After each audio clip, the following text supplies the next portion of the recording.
الحمد لله رب العالمين والصلاة والسلام على سيد الأنبياء والمرسلين وعلى آله وأصحابه أجمعين وعلى من أحبهم وتبعهم بإحسان إلى يوم الدين. أما بعد،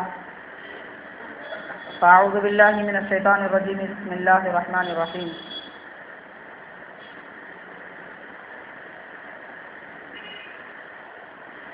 وقضى ربك ألا تعبدوا إلا إياه وبالوالدين إحسانا. صدق الله العظيم. وقال الله تعالى في شأن حبيبه: إن الله وملائكته يصلون على النبي يا أيها الذين آمنوا صلوا عليه وسلموا تسليما. اللهم صل على سيدنا شفيعنا حبيبنا مولانا محمد وعلى آله وأصحابه أفضل صلواتك وعدد معلوماتك وبارك وسلم. معزز حاضرین، محترم سامعین، السلام علیکم ورحمۃ اللہ وبرکاتہ.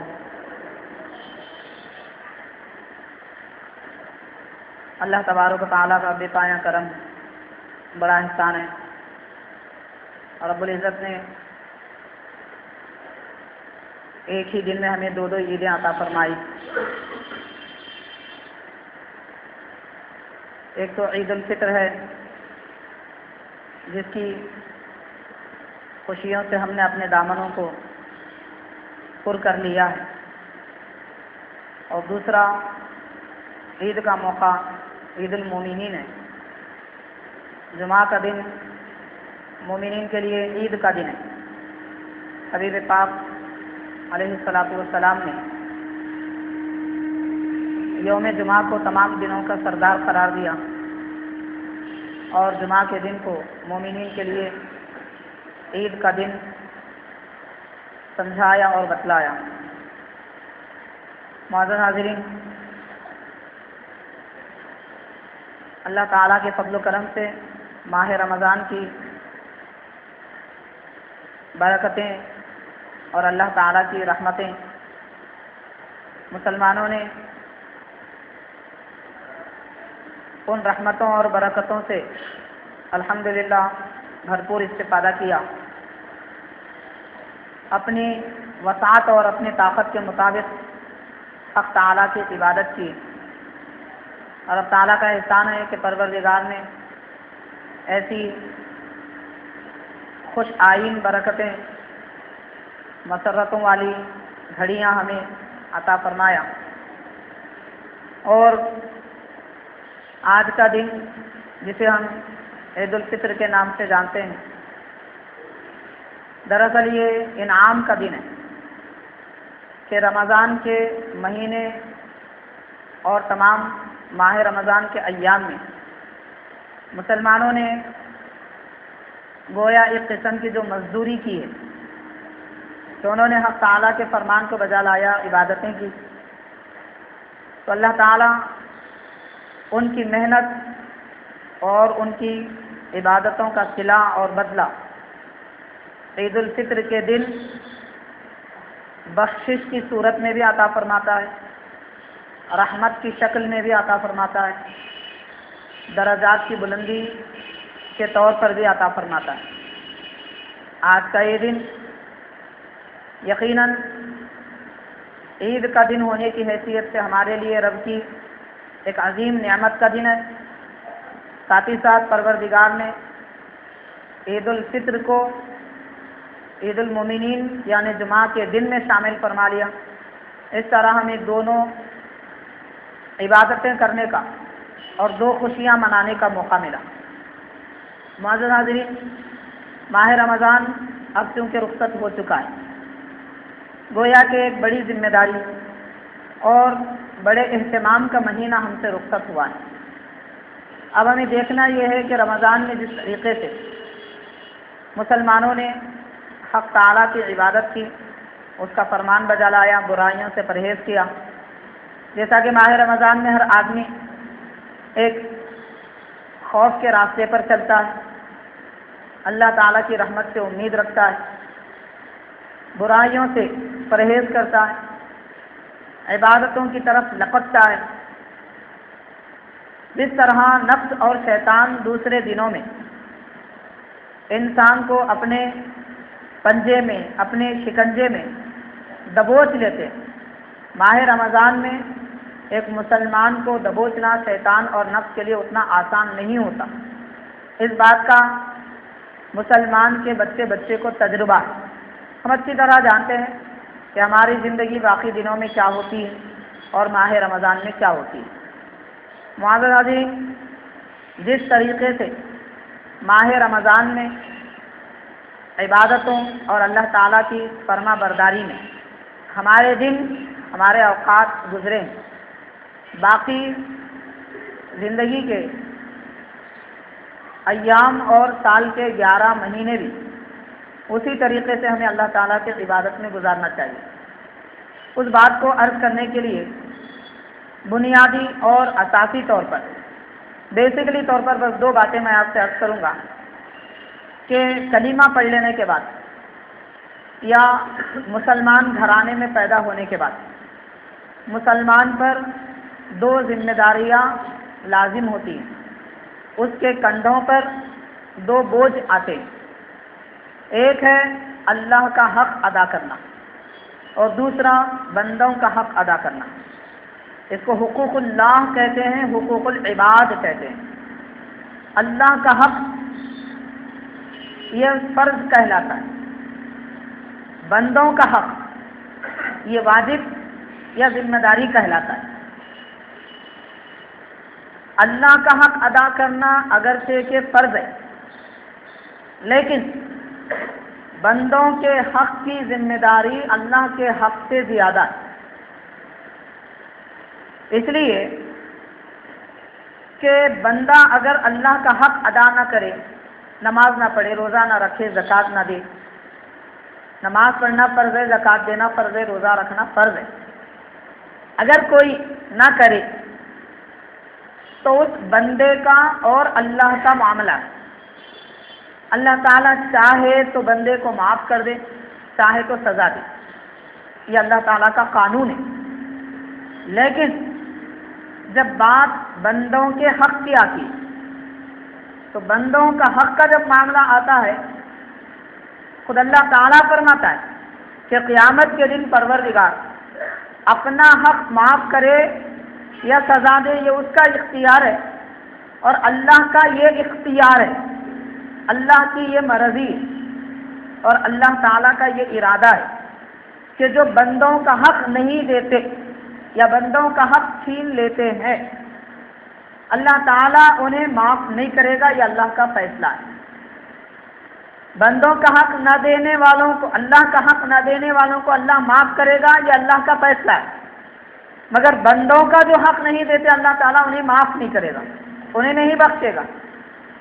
ان کا حق بندوں کا قیامت کے دن اللہ تعالیٰ دلا کر رہے گا۔ جب تک کہ ایک بندے کا حق دوسرا بندہ ادا نہ کرے، اس وقت تک حدیث شریف میں آتا ہے انسان کے قدم بھی ہلنے نہ پائیں گے میدان محشر سے۔ کوئی ایک قدم آگے نہ بڑھا سکے گا جب تک کہ جس بندے کا حق دنیا میں مارا تھا وہ حق اس کو ادا نہ کرے۔ اور یہ سارے حق دنیا میں دیے جا سکتے ہیں، آخرت میں نہ کوئی حق دے سکتا ہے، نہ آخرت حق دینے کی جگہ ہے۔ حق یہاں پر دیا جاتا ہے، مرنے کے بعد سارے دروازے بند، نہ وہاں حق لینے کی بات ہوگی نہ حق دینے کی بات ہوگی۔ تو پھر کیا کیا جائے گا؟ حدیث شریف میں آتا ہے کہ جب تک بندے کا حق بندہ ادا نہ کرے گا اس کو قدم ہلانے کی اجازت بھی نہیں رہے گی، قدم آگے بڑھانے کی اجازت بھی نہیں رہے گی۔ تو صورتحال کیا ہوگی؟ سرکار ارشاد فرماتے ہیں اگر بندوں کا جس نے حق مارا، جیسے پڑوسی کا حق کسی نے نہیں دیا، ماں باپ کا حق نہیں دیا، ماں باپ نے اولاد کا حق نہیں دیا، شوہر نے بیوی کا حق نہیں دیا، بیوی نے شوہر کا حق نہیں دیا، یہ حقوق اگر ادا نہ کیے جائے، ایک دوسرے کا حق ادا نہ کیا جائے تو صورتحال یہ ہوگی کہ خالق کائنات وہ بندہ جس نے دنیا میں ماں باپ کا، بیوی کا، اولاد کا، پڑوسی کا یا اپنے بھائی کا حق نہیں دیا تھا، اگر وہ نیک ہوگا تو اس کی ساری نیکیاں حق رکھنے والے بندے کو دی جائیں گی۔ اگر اس کے پاس نیکیاں نہیں ہوں گی تو جس کا حق دنیا میں مارا گیا تھا اس کے گناہ لے کر حق مارنے والے کے اعمال میں ڈال دیے جائیں گے۔ تو ادھر سے بھی خسارہ ہے، ادھر سے بھی نقصان۔ تو یہ بندوں کے حق کا معاملہ ہے۔ تو بندوں کا حق کیا ہے اس کو سمجھانے والوں نے آسان انداز میں یوں سمجھایا کہ تیز تلوار ہے، اس پہ انسان کو چل کے جانا ہے، اس طرح کے نہ پاؤں کٹے نہ خون بہے۔ اس انداز سے راستے پر چلنے کا نام بندوں کا حق ہے۔ اب اندازہ کر سکتے ہیں ہم کہ بندوں کے حق کی ذمہ داری کیا ہے۔ معزز ناظرین، ویسے بندوں کے حقوق تو بے شمار ہیں۔ ماں باپ کا حق ہے، پڑوسیوں کا حق ہے، اولاد کا حق ہے، میاں بیوی کا حق ہے، بھائیوں کا حق ہے، ساتھ بیٹھنے والے کا حق ہے، راستہ چلنے والے کا حق ہے۔ آج ہم راستوں پر بھی چلتے پھرتے ہیں مگر ہمیں نہ حق کا پتہ ہے نہ کسی شے کا علم ہے۔ راستہ چلنے کا بھی حق ہے، راستے پر بیٹھنے کا بھی حق ہے۔ آج بھی لوگ چبوتروں پہ بیٹھتے ہیں۔ بیٹھنے کا کیا حق ہے؟ سرکار نے یہ بھی تعلیم عطا فرمائی۔ یہ ان حقوق کو جب تک کہ ادا نہ کیا جائے اس وقت تک میدان محشر سے کسی بندے کے قدم ہٹنے نہ پائے گے۔ ہم عرض کریں گے سب سے پہلے ماں باپ کے حق کے بارے میں۔ معزز حاضرین، ماں باپ کو ہم نے بس اتنا سمجھا ہے کہ انہوں نے ہمیں پیدا کیا، پالا پوسا، پرورش کی، وہ تو ان کی ذمہ داری تھی۔ بات کہنے والے یہ بھی کہتے ہیں وہ ان کی ذمہ داری تھی، اگر نہیں کرتے تو نہیں معلوم قیامت کے دن کیا ہوتا۔ انہوں نے اپنا حق ادا کیا، معاذ اللہ بات ایسی نہیں۔ ماں باپ کا حق کیا ہے؟ حضور پاک علیہ الصلوۃ والسلام نے ارشاد فرمایا کہ تمہارے ماں باپ تمہاری جنت اور تمہاری دوزخ ہے۔ جو بندہ اپنے ماں باپ کو راضی رکھے گا وہ جنتی ہوگا، اور جو اپنے ماں باپ کو ناراض رکھے گا وہ دوزخی ہوگا۔ تو جنت اور دوزخ کو جانے کا راستہ ماں باپ کی رضامندی، ماں باپ کی ناراضی ہے۔ جس نے ماں باپ کو ناراض کیا اس نے اپنا راستہ دوزخ کی طرف بڑھا لیا، اور جس نے ماں باپ کو خوش کیا اس نے اپنا راستہ جنت کی طرف بنا لیا۔ معزز حاضرین، حضور پاک صلی اللہ علیہ وسلم نے ارشاد فرمایا جس آدمی کا انتقال صبح ہو جائے اور رات میں اس کے ماں باپ اس سے راضی تھے تو وہ جنتی ہے، اگرچہ وہ گناہ گار ہو۔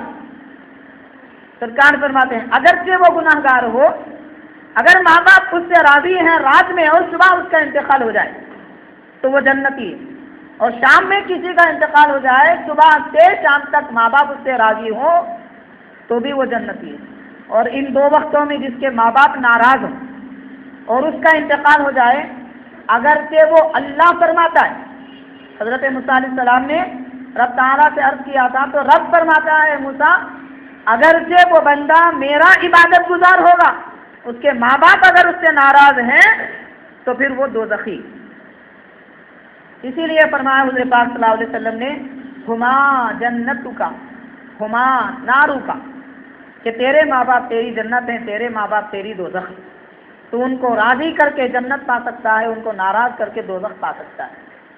معزز حاضرین، ہمارے دین میں، ہماری شریعت میں یہاں تک تعلیم دی گئی ہے کہ اگر کوئی اولاد چاہے لڑکا ہو یا لڑکی نماز پڑھ رہے ہوں اور ماں اسے پکارے آواز سے اپنے بیٹے کو یا اپنی بیٹی کو، اور ماں کو معلوم نہ ہو کہ میرا لڑکا یا میری لڑکی نماز پڑھ رہے، یہ معلوم نہ ہو، ایک شرط۔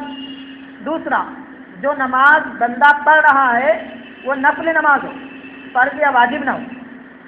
تو فرض یا واجب نماز نہ ہو اور ماں باپ کو علم نہ ہو کہ بچہ نماز پڑھ رہا ہے اور وہ آواز سے پکارے، دین یہ کہتا ہے کہ وہ نماز چھوڑ دے، ماں باپ کی آواز سے لبیک کہے۔ اتنی اہمیت ہے ماں باپ کی آواز کی اب اندازہ کریں ماں باپ کے پکارنے کی یہ اہمیت ہے، پھر ماں باپ کی ذات کی اہمیت کیا ہوگی، ان کے حکم کی اہمیت کیا ہوگی، اور وہ پریشان ہوں تو ان کی خدمت کی اہمیت کیا ہوگی۔ خدمت کی بات آئی ہے ماں باپ کی، کون ماں باپ کی خدمت کر سکتا ہے؟ آج ہم سمجھ رہے ہیں ماں باپ بوڑھے عمر میں آ گئے، ان کو بٹھایا جائے، ان کو کھلایا پلایا جائے اور تانے بھی کسے جائیں، بری بات بھی کہی جائے، بیوی سے کچھ کہلوایا جائے، بیٹوں سے کچھ کہلوایا جائے، مزاج بن چکا ہے آج کل۔ آج کل ہمارے مسلم معاشرے میں خرابی اتنی عام ہو چکی ہے، گھر میں جیسے بہو آتی جھگڑے شروع ہو جاتے۔ جب تک بیٹے کی شادی نہیں ہوئی تھی ماں باپ اولاد سب خوش تھے، اور جیسے گھر میں بہو آ جاتی ہے ماں باپ اولاد سے ناراض، بیٹا ماں باپ سے ناراض۔ شادی خانہ آبادی کے لیے کی جاتی ہے، اور یہاں شادیوں سے خانہ بربادی ہو رہی ہے، خانہ خراب ہو رہا ہے، خانہ آباد نہیں ہو رہا ہے۔ اس میں خرابی، ذمہ داری یا پھر لاپرواہی دونوں کی ہے، ماں باپ کی بھی لاپرواہی ہے، آنے والی بہو کی بھی لاپرواہی ہے، دونوں کی لاپرواہی ہے۔ دونوں کو اپنے اپنے حقوق سمجھنا چاہیے، اپنے اپنے حقوق جاننا چاہیے۔ تو بہرحال میں عرض یہ کرنا چاہتا ہوں، ہم آج اپنے ماں باپ کی کیا خدمت کر رہے ہیں، کیا خدمت کر رہے ہیں۔ میں بزرگوں کے کچھ واقعات آپ کی خدمت میں رکھوں گا، کچھ باتیں بتاؤں گا، اس سے آپ کو اندازہ ہوگا کہ ماں باپ کی خدمت ہمارے بزرگوں نے کیسے کی اور ان کا طریقہ کار کیا تھا ماں باپ کی خدمت کرنے کا۔ تو پہلے عرض کروں گا حضرت سیدنا امام حسن رضی اللہ تعالیٰ، امام حسن رضی اللہ تعالیٰ عنہ کا یہ معمول تھا، آپ اپنی والدہ محترمہ حضرت سیدتنا خاتون جنت فاطمہ رضی اللہ تعالیٰ عنہا کے ساتھ بیٹھ کر دستر پہ کھانا نہیں کھاتے تھے، والدہ کے ساتھ بیٹھ کر آپ کھانا نہیں کھاتے، تنہا بیٹھتے تھے، اکیلے بیٹھتے تھے، والدہ کھانا کھا رہی ہے اور آپ خاموش دیکھتے رہتے تھے، کوئی ضرورت ہوتی کھانے سالن وغیرہ کی پیش کر دیتے، یہی آپ کا معمول تھا امام حسن رضی اللہ تعالیٰ عنہ۔ لوگوں نے پوچھا تو آپ نے فرمایا، میں اگر اپنی ماں کے ساتھ بیٹھ کر دستر پہ کھاؤں تو ظاہر ہے کہ میں دستر پہ بیٹھوں گا، میرا دل چاہے گا کوئی گوشت لوں، کوئی سالن لوں، کوئی کھانا لوں، اور میں جو لقمہ برتن میں سے لیا ہو سکتا ہے کہ میری ماں وہ لینا چاہے، میں پہلے ہاتھ بڑھا دیا، وہ نہیں بڑھائی، فرق اتنا ہے، تو میں ان کے ارادے پر بھی پابندی نہیں لگانا چاہتا، میں اپنی ماں کو اپنی مرضی کے مطابق جیسا چاہے کھانے کی راستے فراہم کرنا چاہتا ہوں۔ اتنی بے ادبی بھی مجھے برداشت نہیں ہے کہ میری ماں کے دل میں کوئی چیز کھانے کا دل چاہے اور میں روک لوں، نہ چاہتے ہوئے نہ جانتے ہوئے، تو نہ جانتے ہوئے بھی ایسی خطا نہ ہو، اس لیے میں اپنی ماں کے ساتھ بیٹھ کر کھاتا نہیں، صرف کھلاتا ہوں۔ اب اندازہ کریں کیا ایسی ماں باپ کی خدمت ہم کر سکتے ہیں؟ معزز حاضرین،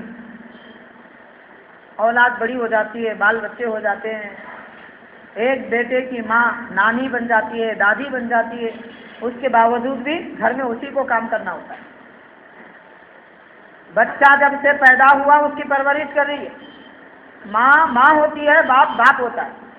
اولاد مرنے کے بستر پر بھی آئے وہ اپنی ذمہ داری نہیں چھوڑتے، وہ اپنا حق کبھی نہیں بھولتے، بیٹا چاہے جو بھی کہے مگر اس کا حق برابر ادا کرتے ہیں۔ معزز حاضرین، حضرت سیدنا عثمان غنی رضی اللہ تعالیٰ، کیا پیارا انداز تھا۔ حضرت عائشہ رضی اللہ عنہ فرماتی ہیں کہ آپ فرماتے ہیں حضرت عائشہ رضی اللہ عنہ، ان سے بڑی نظر کس کی ہو سکتی ہے، ان سے بہتر دنیا کو جاننے والا کون ہو سکتا ہے۔ فرماتی ہیں میں نے دنیا میں سب سے زیادہ ماں باپ کا حق ادا کرنے والا اگر کسی کو دیکھا حضرت عثمان غنی رضی اللہ عنہ۔ حضرت عائشہ رضی اللہ عنہ فرما رہی حضرت عثمان غنی رضی اللہ تعالیٰ عنہ سے زیادہ ماں باپ کا حق ادا کرتے ہوئے، ان کی خدمت کرتے ہوئے میں نے کسی کو نہیں دیکھا۔ اس کے بعد فرماتی ہیں کیسے خدمت کرتے تھے۔ فرماتے ہیں کہ حضرت عثمان غنی رضی اللہ تعالیٰ عنہ اپنے ماں کے لیے، اپنی والدہ کے لیے برتن میں کھانا خود ڈالتے، سالن خود ڈالتے اور خود اپنے ہاتھ سے لقمہ لے کے ماں کے منہ میں رکھتے، اپنے ہاتھ سے ماں کو کھانا کھلاتے۔ ماں اصرار کرتی خود کھانے کا تو عرض کرتی کہ بچپن میں آپ نے مجھے کھلایا تھا، اب میں آپ کو کھلاؤں۔ یہ محبت کا جذبہ ہے۔ اور اس کے بعد ہوتا کیا، جب ماں کے بالوں میں تیل نہ ہوتا، حضرت عثمان غنی رضی اللہ عنہ اپنی ماں کے بال میں تیل ڈالتے، کنگھا کرتے، بال سنوارتے، اتنا کام انجام دیتے۔ اور آج کل کا نوجوان بیوی کے لیے یہ کام کر لے گا، مگر ماں کو اگر ایسی خدمت کی جائے، حیا آئے گی، شرم آئے گی، دل نہیں چاہے گا، حجاب آئے گا۔ یہ شرم نہیں ہے، بے شرمی، اس کو شرم نہیں کہتے، یہ تو بے حیائی۔ تو ہمارے سلف صالحین، بزرگان دین نے، صحابہ کرام نے بندوں کا حق کیا ہوتا ہے، ماں باپ کا حق کیا ہوتا ہے، اپنے عمل سے بتایا۔ اور دنیا میں ایک بات یاد رکھنی چاہیے، کوئی اولاد دنیا میں اپنے ماں باپ کا حق ادا نہیں کر سکتی، چاہے کچھ بھی کر لے، سونے کا لقمہ کھلائے تو بھی ماں باپ کا حق ادا نہیں کر سکتی۔ حضرت سیدنا فاروق اعظم رضی اللہ تعالیٰ عنہ کے دور میں، آپ امیر المومنین ہیں، خلیفۃ المسلمین، ایک شخص آئے اور عرض کریں، بڑے تابعی تھے، بڑے ذلیل القدر بزرگ تھے، انہوں نے عرض کیا کہ حضرت میں آپ کو ایک واقعہ سناتا ہوں، وہ سن کر بتائیے کیا میں نے اپنی ماں کا حق ادا کیا؟ آپ نے فرمایا بتائیے۔ انہوں نے عرض کیا کہ میری ماں کے ساتھ میں گھر میں رہتا ہوں، میری اپنی اہلیہ بھی رہتی ہے، گھر والی بھی رہتی ہے، مگر میں اپنی ماں کی خدمت خود کرتا ہوں، ماں کو کھلاتا ہوں، پلاتا ہوں، اس کے کپڑے دھوتا ہوں اور اس کا بستر صاف کرتا ہوں، اور اسے کہیں جانا ہوتا ہے تو ماں کو اپنے میں گردن پہ بٹھا کر، گود میں بٹھا کر لے جاتا ہوں۔ کبھی کبھی ایسا ہوتا ہے کہ ماں میرے بدن پہ ضرورت کر لیتی ہے، پیشاب وغیرہ کر لیتی ہے، مگر میں کچھ نہیں کہتا، اپنے کپڑے بدل لیتا ہوں، ماں کو دھلاتا ہوں، غسل دیتا ہوں، یہ ساری خدمت کرتا ہوں۔ اور ایک بار تو ایسا ہوا ہے کہ میں اپنے گھر سے کعبۃ اللہ تک ماں کو اپنی پیٹھ سے سوار کر کے پیدل گیا ہوں، اور حج کے جتنے ارکان ہوتے ہیں، طواف کعبہ، سعی صفا مروہ، مناسک حج، رمی جمار، جتنے حج کے عبادتیں ہوتے ہیں، سب میں نے اپنی ماں کو اپنی پیٹھ پہ سوار کر کے کرایا۔ میں کعبے کا طواف کر رہا تھا، کوئی عام انسان کی بات نہیں ہو رہی، خدا کے نیک بندے ایک ولی کی بات ہو رہی ہے۔ ہم جاتے ہیں کعبے کی دیوار دیکھتے ہیں، اولیاء جاتے ہیں تو اللہ کا جلوہ دیکھتے ہیں، تو یہ خدا کے ولی ہیں، وہ طواف کر رہے ہیں، فرما رہے ہیں میں اللہ کے دیدار میں سرشار ہوں، بڑا لطف، بڑا مزہ آ رہا تھا عبادت میں، اچانک میری ماں نے میرے بدن پہ پیشاب کر دیا، میں انہیں لے کر طواف کر رہا تھا، تو اب اندازہ کیجیے کتنی تکلیف نہ ہوئی ہوگی۔ تو وہ عرض کرتے ہیں کہ مگر میرے چہرے پہ تھوڑا سا ناراضی آئی کہ عبادت کے وقت ایسا ہو گیا، کچھ ہوا تو بس اتنا ہوا، کوئی اور سبب نہیں تھا، ان کے ضرورت کرنے پر ناراضی نہیں تھی کہ عبادت کر رہا ہوں، درمیان میں ایسا ہو گیا، یہ تکلیف ہوئی، چہرے پہ ناگواری ہوئی۔ اب سنا کے کہتے ہیں بتائیے کیا میں نے ماں کا حق ادا کیا؟ تو حضرت فاروق اعظم رضی اللہ تعالیٰ عنہ فرماتے ہیں کہ میاں، تیری پیدائش کے وقت ماں کو جو تکلیف ہوئی، جسے درد ذہ کہتے ہیں، پیدائش کے وقت ماں کو جو تکلیف ہوتی ہے اور ماں اس وقت جو چیختی ہے، آہ کرتی ہے، ان آہوں میں ایک آہ کا بھی حق تو نے صرف اس وقت نہیں، زندگی بھر کی خدمت سے بھی ادا نہ کر سکا۔ ساری زندگی تو ماں کی خدمت کرتا رہے، اور پیدا ہونے کے وقت میں جو ماں نے آہ کہا تھا، اس ایک آہ کی بھی تکلیف کو اس کا حق تو ادا نہیں کر سکتا۔ پھر اس کے بعد فرمایا کہ تو جب بچپن میں ضرورت کرتا تھا تو ماں ہنستے کھیلتے تیری ضرورت ہوتی تھی، اور آج تو ماں کی ضرورت ہو رہا ہے مگر چہرے پہ ناگواری آ رہی ہے، ناپسندیدگی آ رہی ہے۔ تیری محبت اور ماں کی محبت میں فرق کیا ہے، بس اسی بات سے سمجھ جاؤ۔ تو اولاد پر زندگی میں سب سے پہلا جو حق لازم ہوتا ہے وہ ماں باپ کا حق ہے۔ تو ماں باپ کے حقوق کو ہمیں سمجھنے کی ضرورت ہے۔ معزز حاضرین، ماں باپ کی آہ سے بھی بچنا چاہیے، ان کی زبان سے اگر کوئی بات نکل جائے اللہ تعالیٰ بہت جلد ان کی آہ کو قبول کر لیتا ہے۔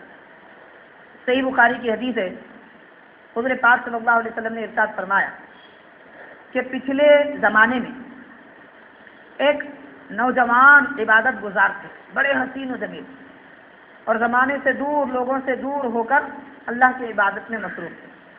ان کے ساتھ ان کی ماں بھی رہتی تھی۔ ماں نیچے رہتی تھی، انہوں نے عبادت کا خانہ، عبادت کا کمرہ ایک علیحدہ بنا لیا تھا اوپر، وہ اسی عبادت خانے میں رہتے تھے۔ جب خدمت کا موقع آتا ماں باپ کو کھلاتے، پھر اپنی جگہ پر رہ جاتے۔ ایک مرتبہ ماں نے انہیں آواز دی، کسی ضرورت کے تحت ماں پریشان تھی، بیٹے کو آواز دی، بیٹا نماز میں تھا۔ ماں پکارتی رہی مگر بیٹا جواب نہیں دیا، تو ماں کی زبان سے ایک کلمہ بس اتنا نکلا کہ میرا بیٹا میری آواز سے لبیک نہ کہا، میری آواز سے کیا ہے نہیں کہا، اللہ تعالیٰ اسے ایک فاحشہ بدکار عورت کا چہرہ دکھائے، یعنی اس پہ کوئی الزام لگ جائے۔ زبان سے نکل گیا، یہ عورتوں کی بات ہے، عورتوں کی فطرت ہوتی ہے، ہر بات پہ کچھ نہ کچھ بولتے ہیں، تانا بہت جلد دیتے ہیں، بے صبری کا اظہار کرتے ہیں۔ بہرحال ان کی زبان سے ایسی بات نکل گئی۔ چند دن گزرے، ایک فاحشہ عورت، بدکار عورت نے الزام لگایا معاذ اللہ بادشاہ کے دربار میں جا کر کہ میرا یہ جو لڑکا ہے، نعوذ باللہ، اس عورت نے کہا وہ فلاں عبادت گزار جو بچہ ہے اس کا ہے۔ اس کو دربار میں لایا گیا۔ جن لوگوں نے نیک سمجھا تھا انہوں نے اس کا گھر توڑ دیا اور آبادی سے دور کر دیا۔ جو لوگ تعریف کر رہے تھے وہی گالی گلوچ کرنے لگے۔ ساری عزت کا تختہ پلٹ گیا صرف ماں کی ایک آہ میں۔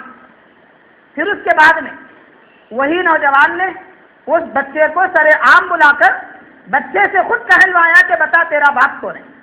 تو اللہ نے بچے کو زبان دی اور اس نے کہا کہ میرا باپ فلاں چرواہا ہے، یہ نہیں ہے جس پر الزام لگایا گیا۔ پھر معاملہ رفع دفع ہو گیا، سب آؤ بھگت کرنے لگے، سب عزت کرنے لگے۔ تو اس نوجوان نے کہا کہ نہ تمہاری عزت کی مجھے ضرورت ہے، نہ تمہاری بے عزتی کی ضرورت ہے۔ میں اس وقت بھی تم سے دور تھا اور اب بھی تم سے دور ہوں۔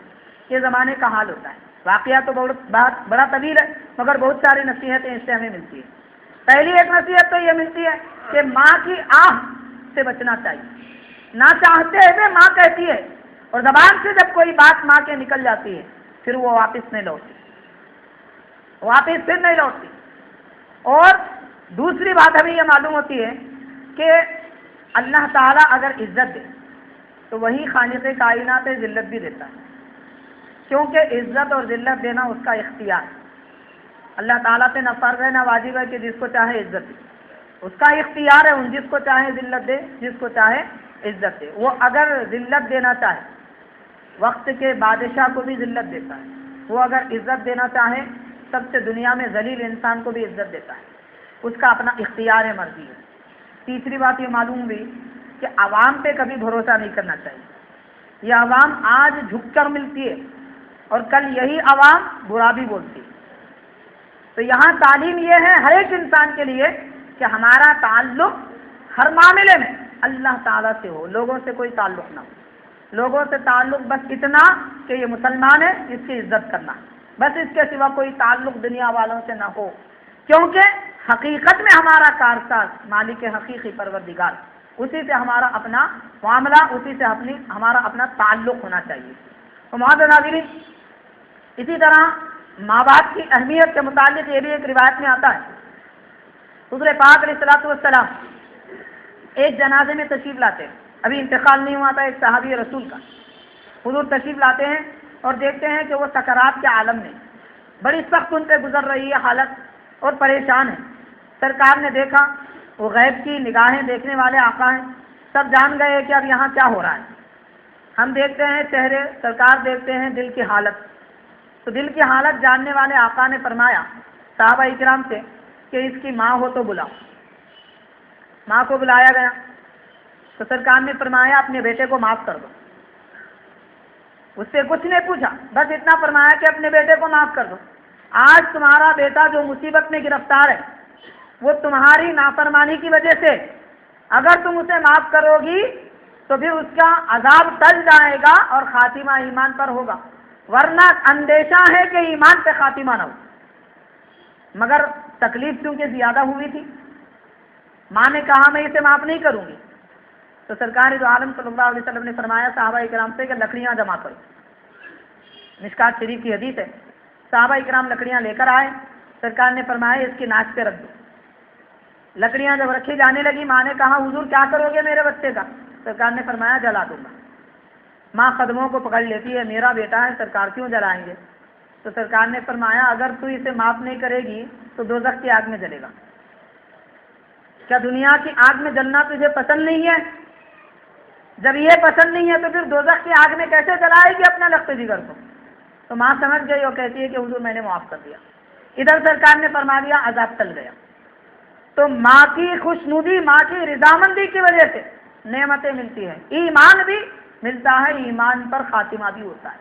یہ اہمیت ہے ہمارے دین میں ماں باپ کی خدمت کی, ماں باپ کی عظمت کی. تو معزز حاضرین, یہ ماں باپ کے حقوق سے متعلق چند باتیں ہیں. اب میں چند باتیں عرض کروں گا بیویوں کے حقوق کے متعلق. عام طور پر ہمارے مسلم معاشرے میں ہوتا یہ ہے کہ کہیں شوہر کی طرف سے زیادتی ہوتی ہے اور کہیں بیوی کی طرف سے زیادتی ہوتی ہے اور کہیں سسرال کی طرف سے زیادتی ہوتی ہے. یہ ساری زیادتیاں اس کی وجہ صرف یہ ہے کہ نہ ساس اور سسرے کو معلوم ہے کہ بہو کا حق کیا ہے, اور نہ بہو کو معلوم ہے کہ سسرے کا حق کیا ہے, اور نہ بیٹے کو معلوم ہے کہ بیوی کا حق کیا ہے, اور نہ اس کو ماں باپ کا حق معلوم ہے. یہ سارے اسلامی تعلیم سے ناواقفیت کی وجہ سے یہ خرابیاں ہوتی ہیں. اسلامی شروط, اسلامی اصول, دین کے قاعدے شادی کرنے سے پہلے بیٹے کو معلوم کرنا چاہیے, شادی کروانے سے پہلے ماں باپ کو معلوم کرنا چاہیے, اور شادی کر لینے سے پہلے بیوی کو معلوم کرنا چاہیے کہ اب میں نئی زندگی میں قدم رکھی ہوں, مجھ پر شوہر کا کیا حق ہوتا ہے اور شوہر کا مجھ پر کیا حق ہوتا ہے. ویسے حقوق بہت سارے ہیں, میں چند باتیں جو اہم ہیں اگر اس پہ عمل کر لیا جائے تو ہمارا گھر اور ہمارا معاشرہ پرسکون گزرے گا. سب سے پہلی بات میں جو عرض کروں گا کہ جب نئی دلہن گھروں میں آتی ہے زیادتی شروع ہوتی ہے ماں باپ کی طرف سے, اور گھروں میں رہنے والی نوشا کی بہنوں سے, یہاں سے زیادتیاں عموماً ہوتی ہیں. عام طور پر ایسا ہی ہوتا ہے. بات اتنی, اب ہوتا کیا ہے, تھوڑی سی بات آئی بہو دیکھی نہیں, بات نہیں کری, سلام نہیں کری, فلاں ہوا فلاں ہوا, ادھر گھر کے عورتوں کو شکایت, ادھر آنے والی بہو کو بھی شکایت. وہ کہتی ہے وہ فلاں نے سلام نہیں کیا, فلاں نے ایسا کیا. اب 2 دن کے بعد ذمہ داری شروع ہوتی ہے کھانے پکانے کی. ماں باپ کہتے ہیں نوشا کے یہ پکا, وہ کہتی ہے یہ پسند ہے, وہ ایسا ہو جاتا ہے, یہ ایسا ہو جاتا ہے, بس زیادتی. معزز حاضرین, ہمارے دین کے اعتبار سے, اسلامی قانون کے اعتبار سے اگر دیکھا جائے, بنیادی بات میں عرض کر رہا ہوں, شاید لوگوں کو پسند نہ آئے, سمجھ میں نہ آئے, مگر شریعت کا قانون ہے, میں وہ عرض کر رہا ہوں. پہلی بات تو یہ کہ بیسکلی طور پر آنے والی بہو پہ ہمارے ماں باپ کی خدمت کرنا نہ فرض ہے نہ واجب. یہ بنیادی بات. آپ بیوی کو لائے گھر میں, آپ کی بیوی پہ آپ کے ماں باپ کی خدمت کرنا نہ فرض ہے نہ واجب. یہ پہلی شرط ہے. ہاں, شوہر اگر بیوی سے کہے میرے ماں باپ کی خدمت کر تو اب اس پہ فرض ہوتا ہے. اب فرض ہوتا ہے, شوہر کے کہنے پہ فرض ہوتا ہے, صرف شادی ہونے سے کوئی چیز فرض نہیں ہو جاتی. یہ بنیادی بات, اس بات کو ہمیں سمجھنا چاہیے. اور دوسری بات, پھر ماں باپ کی خدمت کون کرے؟ بیٹے پہ فرض ہے. ماں باپ کی خدمت کرنا اولاد پہ فرض ہے. اولاد یا تو خود بیوی سے کرائے یا پھر نوکرانی رکھے ماں باپ کی خدمت کے لیے, یا خود کرے. ماں باپ کی خدمت بیٹے پہ فرض ہے. یہ بنیادی بات.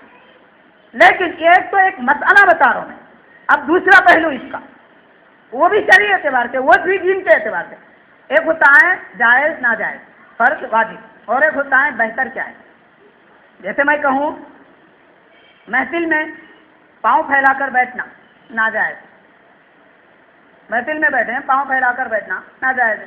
اگر اکیلے بیٹھے ہیں جائز ہے, پھر بھی پاؤں اکیلے میں بھی موڑے ہوئے رہنا بہتر ہے. کیوں؟ اس لیے کہ اللہ تعالیٰ ہر وقت بندے کے حال پہ نظر رکھتا ہے. بندہ اگر اس تصور سے دیکھے بڑی ذمہ داریاں آتی ہیں. تو بس اس اعتبار سے میں عرض کر رہا ہوں کہ بیوی پر شوہر کے ماں باپ کی خدمت فرض نہیں ہے، شوہر کہے تو فرض ہے. البتہ بیٹے پر ماں باپ کی خدمت فرض ہے، چاہے وہ بیوی سے کروائے یا پھر نوکرانی کو رکھے یا خود کرے، یہ اس کا اپنا اختیار ہے، اپنی مرضی. یہاں بات ختم ہو گئی. اب دوسری اسلامی تاریخ کے اعتبار سے صحابہ کرام نے بھی شادی کی. حضور پاک صلی اللہ علیہ وسلم کے بھی ازواج مطہرات ہیں، ٹھیک ہے. اور جتنے اسلام میں مقدس خواتین، عورتیں، صحابیات، بڑی بڑی خواتین، اولیاء اللہ، بزرگ خواتین گزری، کسی ایک کی بھی تاریخ میں کہیں یہ نہیں ملتا کہ انہوں نے اپنے شوہر یا پھر اپنے سسرے کی یا ساس کی خدمت نہ کی ہو. کہیں نہیں ملتا.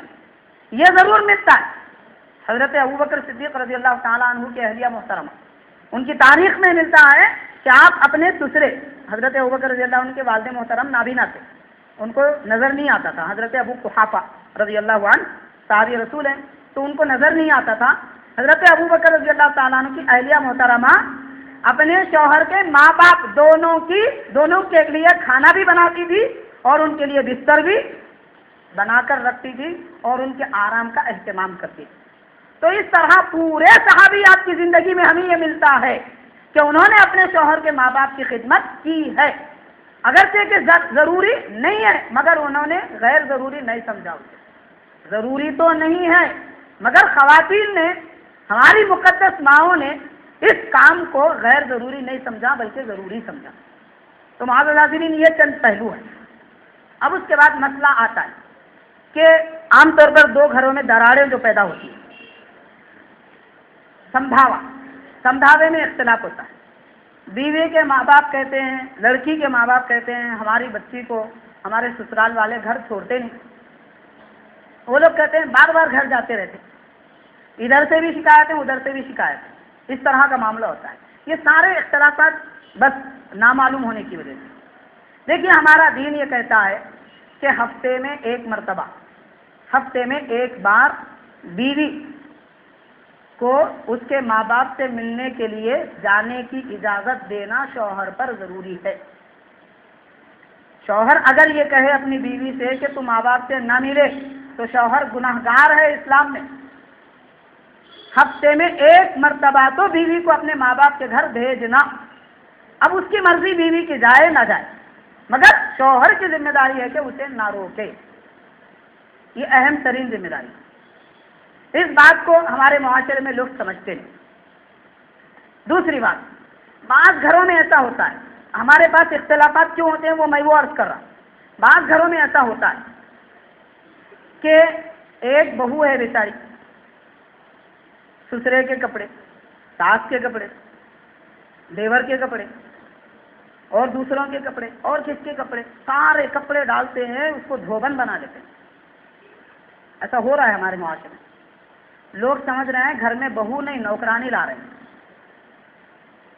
بیوی پر صرف شوہر کے کپڑے دھونا ضروری ہے. شوہر کے علاوہ کسی اور کے کپڑوں کو ہاتھ لگانے کی بھی بیوی کو اجازت نہیں. ہاں شوہر اگر کہے تو صرف ماں باپ کے، بس اتنی، اس سے آگے شوہر بھی حکم نہیں دے سکتا. شوہر یہ نہیں کہہ سکتا میری بہن کے کپڑے دھو، شوہر یہ نہیں کہہ سکتا میرے بھائی کے کپڑے دھو. وہ دیور نہیں ہے، نعوذ باللہ، وہ بے حیا انسان ہے جو اپنی بھابھی سے اپنے کپڑے دھلواتا ہے. انتہائی رذالت والی بات ہے. بے حیائی، شرم و حیا کی چادر پھاڑ دیا جا رہا ہے آج کل. کیسے ہو سکتا ہے؟ ایک اجنبی عورت سے اپنے کپڑے دھلوائے جاتے ہیں، نعوذ باللہ. ہمارا دین ایسی بے حیائی نہیں سکھاتا. تو معزز حاضرین، معاشرے میں ہمارے پاس جو خرابیاں پیدا ہو رہے ہیں ایک دوسرے کے حق ادا نہ کرنے کی وجہ سے ہو رہے ہیں. ہر ایک کو اپنا حق سمجھنا چاہیے. پہلے حقوق اگر ایک دوسرے کے جان لیے جائیں ساری ذمہ داری ختم. تو یہاں تک بات شوہر کی اور پھر بیوی کی. اب یہ بیوی کے متعلق یہ ہے کہ حضور پاک علیہ الصلوۃ والسلام نے فرمایا، اب یہ نیو جنریشن، نیا زمانہ ہے. آج کل کیا ہوگا، لوگ اپنی بچیوں کو دنیا کی تعلیم دلا رہے ہیں، ان کو کالج کے حوالے جاتے ہیں. یونیورسٹی کی ہوا لگ جاتی ہے، وہ ہوا لگنے کے بعد میں اب انہیں کچھ نظر نہیں آتا. وہ لوگ چاہتے ہیں، آج کل کے نوجوان لڑکیاں تو یہ چاہ رہے ہیں شادی ہوتے ہی پہلے شوہر کو لینا، نئے گھر میں جانا. ماں باپ بوڑھے مرتے رہے، ہمیں کیا کرنا، ان سے کیا مطلب ہے. یہ نیا ذہن ہے، نیا جنریشن ہے عورتوں کا. اور یہ سب فساد، یہ سب بگاڑ اور یہ سب جھگڑے ٹی ویوں سے پیدا ہو رہے ہیں. میں نے اس سے پہلے بھی عرض کیا ہے، ہمارے ایک ساتھی نے کہا تھا کہ ہمارے حنیف صاحب، ایک زمانہ پہلے ہم نماز پڑھا کے عشاء کی پڑھا کے گھر کو آتے تھے، کھانا پکاوا نہیں رہتا تھا. اور آج کل یہ ہو رہا ہے مغرب کی نماز کے بعد گھر آ رہے ہیں تو کھانا تیار ہے. میں نے پوچھا کیا اتنی جلدی کھانا کیوں بن رہا ہے؟ تو ہماری بیوی نے کہا تو پہلے سیریلس نہیں آتے تھے، آج کل جو ہے ٹی ویوں پہ سیریلس آ رہے ہیں. مغرب سے پہلے کھانا اگر تیار نہیں ہو سکا تو پھر رات میں 11 بجے تک کھانا ملنے والا نہیں. اس لیے ہمارے سیریل چھوٹ جاتے، ہم پہلے کھانا بنا کے رکھ لیں. نعوذ باللہ استغفر اللہ، یہ ماحول ہو چکا ہے ہمارے مسلم معاشرے کا. واقعتاً بات صحیح ہے، اب ہمارے دوست نے بنا کر پیش کیا یا حقیقت ہے وہ جانے، مگر واقعتاً بات ایسی، حقیقت میں ایسا ہو رہا ہے. یہ سب یہ ٹی ویوں کا بگاڑ ہے، ٹی ویوں کا فساد ہے جو زمانے میں پھیلتا جا رہا ہے.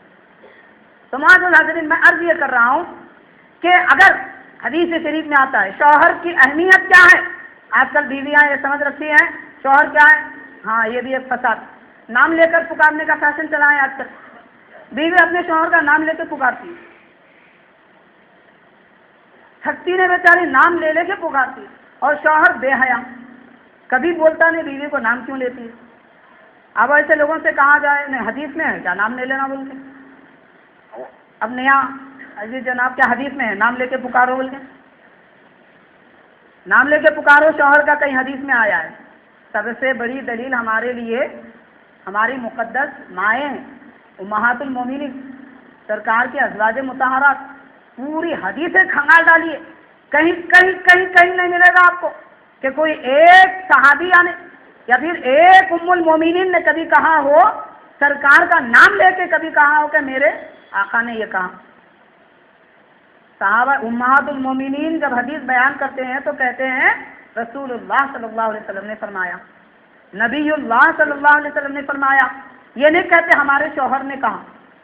نام لینا تو دور کی بات، شوہر بھی کہا نہیں کہتے. یہ تعلیم ہے، اور امہات المومنین نے ہمیں یہ تعلیم دی ہے، بلکہ شرعی یہ مسئلہ ہے باضابطہ. فتاوی عالمگیری میں روایت ہمیں ملتی ہے، یہ فتویٰ ہے باضابطہ کہ بیوی اگر شوہر کا نام لے کر پکارتی ہے تو وہ نام لے کر پکارنا مکروہ ہے، ناپسندیدہ ہے. اب مکروہ کو کوئی آسان نہیں سمجھنا. مکروہ کا مطلب مکروہ نہ حرام تو نہیں ہے، مکروہ کا مطلب جس کا کرنا ناجائز. اب اور سمجھنا چاہ رہے ہیں آپ مکروہ کیا ہے، میں سمجھانا چاہتا ہوں زمانے کے لحاظ سے. ہم آپ کے انداز کے مطابق میں عرض کروں گا. چپل پاؤں میں پہننے کی، جب پاؤں سے نکال لے کر جیب میں رکھیں گے کیا کوئی پسند کرے گا؟ حفاظت کے لیے لوگ چپل اگر جیب میں رکھتے ہیں، کہیں دیکھا گیا ہے؟ یہ کتنا ناپسندیدہ ہے، یہ مکروہ بھی نہیں ہے. کتنا ناپسندیدہ ہے ہماری طبیعت پر ہم اچھی طرح سمجھ سکتے ہیں. یہ مکروہ بھی نہیں ہے بلکہ جائز ہے. اگر کسی کو چپل گم ہو جانے کا اندیشہ ہے، شریعت کا مسئلہ ہے، وہ حفاظت کے لیے جیب میں رکھ سکتا ہے، حفاظت کے لیے رکھ سکتا ہے. مگر ہم کتنا ناگوار سمجھتے ہیں اسے. یہ مکروہ بھی نہیں ہے، اور شوہر کا نام لے کر پکارنا مکروہ ہے. اللہ کو ناپسند، اللہ کے رسول کو ناپسند. آج نئی دنیا کی تعلیم لوگوں کو لگ گئی، شوہر کو اپنے جیسا سمجھ رہے ہیں. نہیں، فرینڈ سرکل ہے، ہم ایک دوسرے کے دوست ہیں. دوست کا نام بھی، دوست آپ کے پاس اتنا گیا گزرا ہے کہ بار بار نام لے کے پکارتے ہیں. اجی اس زمانے میں لوگ نوکر کا نام لے کے بھی نہیں پکارتے بار بار. اس کا مطلب یہ ہوا کہ بیوی نے شوہر کو نوکر سے کمتر سمجھا ہے، اسی لیے تو بار بار نام لے کے پکار رہی ہے. تو ہمارے دین میں اس کی اجازت نہیں ہے. برابری کا ذہن تصور جو بن چکا ہے، اس کے متعلق میں عرض کر رہا ہوں. تو بہرحال آج کل لڑکیوں نے، بیویوں نے شوہر کو بالکل معمولی سمجھ رکھا ہے. ایک حدیث بس آخری میں آپ کی خدمت میں رکھوں گا، پھر اپنی گفتگو سمیٹ لوں گا. حضور پاک علیہ الصلوۃ والسلام نے فرمایا اگر شوہر بیوی کو حکم دے، بیوی کو اگر شوہر حکم دے اور بیوی اس حکم کو بجا نہ لائے، نہ مانے، چاہے جو بھی حکم ہو، جائز ہو، بہتر ہو، غیر بہتر ہو، حرام نہیں، حرام کام کا حکم کوئی بھی دے، ماننے کی اجازت نہیں۔ تو شوہر اگر بیوی کو حکم دے اور بیوی نہ مانے تو سرکار فرماتے ہیں اگر اسی حالت میں شوہر اس سے ناراض ہو، رات ہو جائے، تو رات سے صبح تک ساری دنیا کے فرشتے اس عورت پر لعنت بھیجتے، پوری دنیا کے فرشتے اس عورت پر لعنت بھیجتے ہیں جو شوہر کی بات نہیں مانتی۔ تو شوہر کہے ماں باپ کی خدمت کر تو کرنا اس پر واجب ہے۔ تو شوہر کی بات نہ ماننے والوں پر یہ اتنی ممانعت اور ایسی لعنت اترتی ہے۔ اور یہاں تک حدیث شریف میں آتا ہے، جامع ترمذی کی روایت ہے، اگر کوئی بیوی اپنے شوہر کو ناراض کرتی ہے، جنت کی حوریں جو اس شوہر کی قسمت میں لکھی گئی ہیں، وہ پکار کر کہتی ہیں کہ اے ناقدری عورت، تجھے کیا معلوم کہ تیرے شوہر کی قدر کیا ہے؟ اسے جنت میں بھیج، ہم بتائیں گے کہ شوہر کی قدر کیسے ہوتی ہے۔ تو جنت کی حوریں تڑپ اٹھتی ہیں جب بیوی شوہر کی نافرمانی کرتی ہے۔ یہ حق ہے، اس حق کو نہ بیوی جانتی ہے اور اس حق کو نہ شوہر جانتا ہے، نہ سسرال والے جانتے ہیں، نہ ماں باپ جانتے ہیں، نہ دیور جانتا ہے، نہ نندوئی جانتی ہے۔ یہ سارے نہ جاننے کی وجہ سے یہ جھگڑے۔ تو یہ سب امور پہ نظر رکھنا ہم پر لازم ہے اور ہر ایک کو اپنا اپنا حق دینا ضروری ہے۔